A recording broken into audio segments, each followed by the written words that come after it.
मई महीने में देश पूरी तरह चुनाव के काम में व्यस्त था और उसी समय भारत को एक साइक्लोन का मुकाबला करना पड़ा था।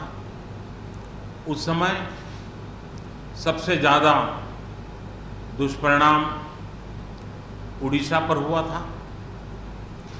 आज एक साल बाद फिर से साइक्लोन ने भारत के तटीय क्षेत्र को, विशेष करके पूर्वी क्षेत्र को प्रभावित किया और उसमें भी सबसे ज़्यादा दुष्परिणाम पश्चिम बंगाल के हमारे भाइयों बहनों को, पश्चिम बंगाल के नागरिकों, यहाँ के संपत्ति को बहुत हानि पहुंचाई है। साइक्लोन की संभावनाओं से लेकर के लगातार मैं इससे संबंधित सभी लोगों से संपर्क में था। भारत सरकार भी सतत राज्य सरकार के संपर्क में थी। साइक्लोन का नुकसान कम से कम हो, इसके लिए जो भी आवश्यक कदम उठाने चाहिए उसके लिए राज्य सरकार और केंद्र सरकार ने मिलकर के भरसक प्रयास किया। लेकिन उसके बावजूद भी करीब करीब 80 लोगों के जीवन हम नहीं बचा पाए। इसका हम सबको दुख है। जिन परिवारों ने अपना स्वजन खोया है उनके प्रति केंद्र सरकार, राज्य सरकार और हम सबकी संवेदनाएं हैं और इस संकट की घड़ी में हम उनके साथ हैं। संपत्ति का भी नुकसान काफी होता है, चाहे एग्रीकल्चर हो,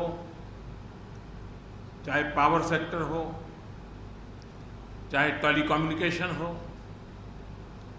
चाहे घरों का उजड़ जाना हो, अनेक प्रकार का, चाहे वो इंफ्रास्ट्रक्चर का हो, चाहे व्यापार जगत से लोग जुड़े हुए हो, चाहे खेती क्षेत्र से जुड़े हुए, हर किसी को नुकसान होता है। आज मैंने हवाई निरीक्षण करके बारीकी से इस प्रभावग्रस्त विस्तार को मुख्यमंत्री जी के साथ, गवर्नर श्री के साथ दौरा करके उसको देखा है। अभी राज्य सरकार ने और मुख्यमंत्री जी ने विस्तार से मेरे सामने जो भी प्राथमिक आकलन है उसका ब्यौरा दिया है। हमने तय किया है कि हो सके उतना जल्द डिटेल में सर्वे हो, कृषि का हो, पावर सेक्टर का हो, टेलीकम्युनिकेशन का हो, घरों की जो स्थिति है, इंफ्रास्ट्रक्चर की जो स्थिति है। केंद्र सरकार की तरफ से भी तत्काल एक टीम आएगी और वो टीम इन सभी क्षेत्रों में सर्वे करेगी और हम मिल करके रिहेबिलिटेशन हो, रिस्टोरेशन हो, रिकंस्ट्रक्शन हो, उसकी व्यापक योजना बना करके बंगाल की इस दुख की घड़ी में हम पूरा साथ देंगे, सहयोग देंगे और बंगाल जल्द से जल्द खड़ा हो जाए, बंगाल जल्द से जल्द तेज गति से आगे बढ़े, इसके लिए भारत सरकार कंधे से कंधा मिला करके काम करेगी और जो भी आवश्यकताएं होगी उन आवश्यकताओं को पूर्ण करने के लिए भारत सरकार के जो भी नीति नियम है उसका पूरी तरह उपयोग करते हुए पश्चिम बंगाल की मदद में हम खड़े रहेंगे। अभी तत्काल जो इस संकट की घड़ी में राज्य सरकार को कठिनाई न हो, इसके लिए एक एडवांस असिस्टेंस के रूप में 1000 करोड़ रुपया भारत सरकार की तरफ से व्यवस्था की जाएगी। साथ साथ जिन परिवारों ने अपने स्वजन खोए हैं उन परिवारों को प्रधानमंत्री राहत कोष से 2 लाख रुपया और जिन लोगों को इंजरी हुई है उनको 50,000 रुपये तक की सहायता देने का भी हम प्रधानमंत्री राहत कोष से करेंगे। पूरी दुनिया एक संकट से जूझ रही है। भारत भी लगातार कोरोना वायरस के खिलाफ लड़ाई लड़ रहा है। कोरोना वायरस की लड़ाई में जीतने का मंत्र और साइक्लोन में जीतने का मंत्र दोनों पूरी तरह एक दूसरे के ऑपोजिट हैं। कोरोना वायरस से लड़ने का मंत्र है जो जहां है वहीं रहे, जरूरत नहीं हो तब तक घर से बाहर न निकले और जहां भी जाए 2 गज की दूरी बनाए रखे। लेकिन साइक्लोन का मंत्र है कि साइक्लोन आ रहा है, जल्दी से जल्दी सुरक्षित स्थल पर आप शिफ्ट कर जाइए, वहां पर पहुंचने का प्रयास कीजिए, अपना घर खाली कीजिए। यानी दोनों अलग अलग प्रकार की लड़ाइयां एक साथ पश्चिम बंगाल को लड़नी पड़ी है। लेकिन उसके बावजूद भी ममता जी के नेतृत्व में राज्य सरकार ने भरसक प्रयास किया है।